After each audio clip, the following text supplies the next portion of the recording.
नमः शिवाय। नमस्कार दोस्तों, आप सभी का एक बार फिर से स्वागत है हमारे चैनल दुर्गा भक्ति मार्ग में। सावन महात्म कथा के पिछले 5 अध्यायों में हमने जाना कि भगवान शिव सच्ची भक्ति, श्रद्धा, सेवा, दया और निष्कपट भक्ति से अत्यंत प्रसन्न होते हैं। लेकिन आज का 6वां अध्याय हमें एक अत्यंत गूढ़ रहस्य बताता है। क्या भगवान शिव अपने भक्तों की हर प्रार्थना तुरंत सुनते हैं? यदि हाँ, तो फिर कई भक्तों की मनोकामना पूरी होने में समय क्यों लगता है? आज की इस कथा में इसी दिव्य रहस्य का पर्दा उठेगा। इसीलिए इस वीडियो को अंत तक अवश्य देखें। हर हर महादेव।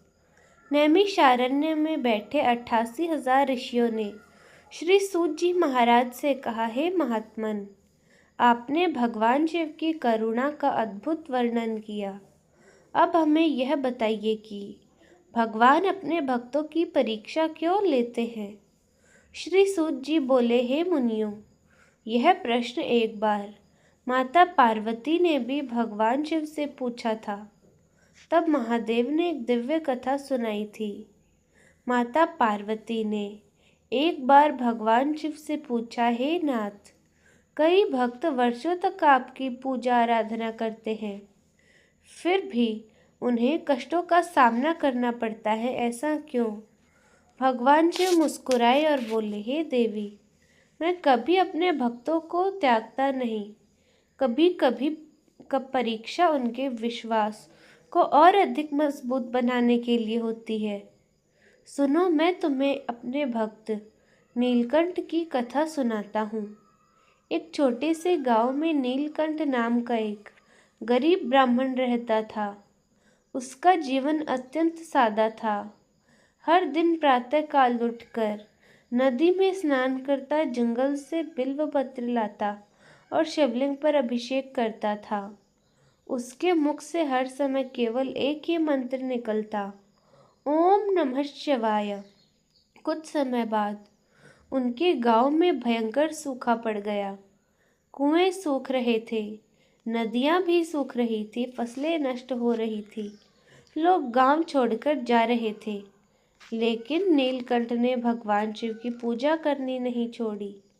वह प्रतिदिन खाली लोटा लेकर नदी तक जाता।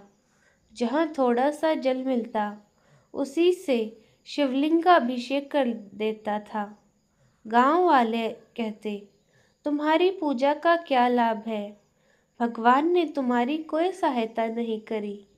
नीलकंठ शांत स्वर में कहता, भक्ति सौदे का नाम नहीं। मैं भगवान की पूजा फल पाने के लिए नहीं करता, अपनी श्रद्धा से करता हूँ। एक दिन जब नीलकंठ मंदिर जा रहा था, रास्ते में उसे एक साधु मिले।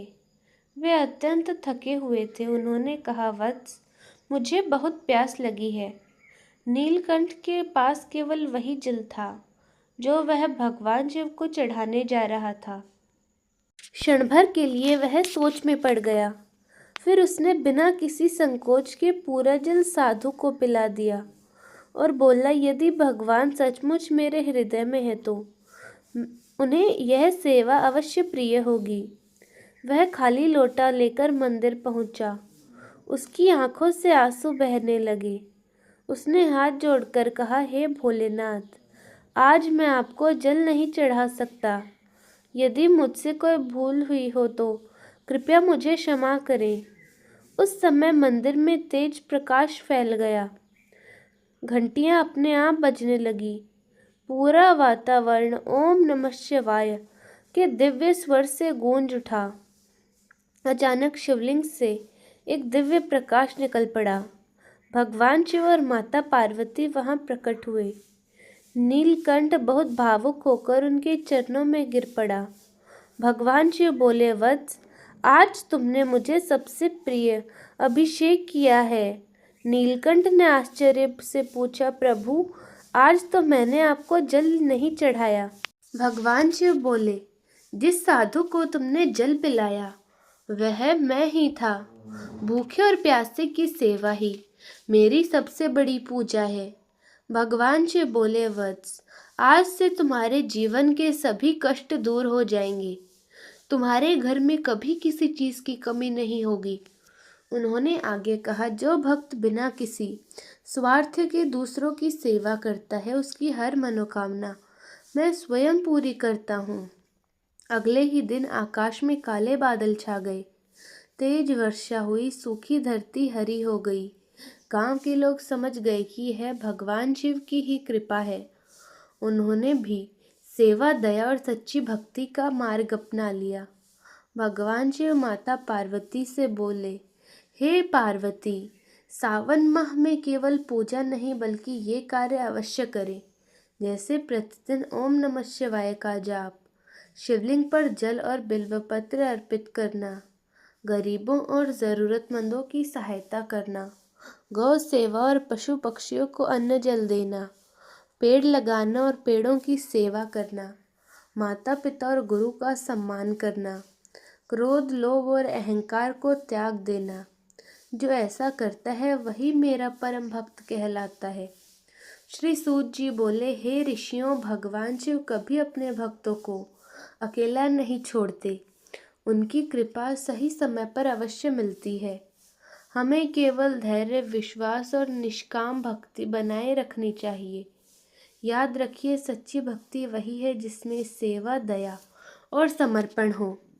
तो दोस्तों, अगर आपको यह वीडियो अच्छी लगी तो वीडियो को लाइक करें, शेयर करें और हमारे चैनल दुर्गा भक्ति मार्ग को सब्सक्राइब करना ना भूलें और कमेंट्स में अवश्य लिखें, ओम नमः शिवाय।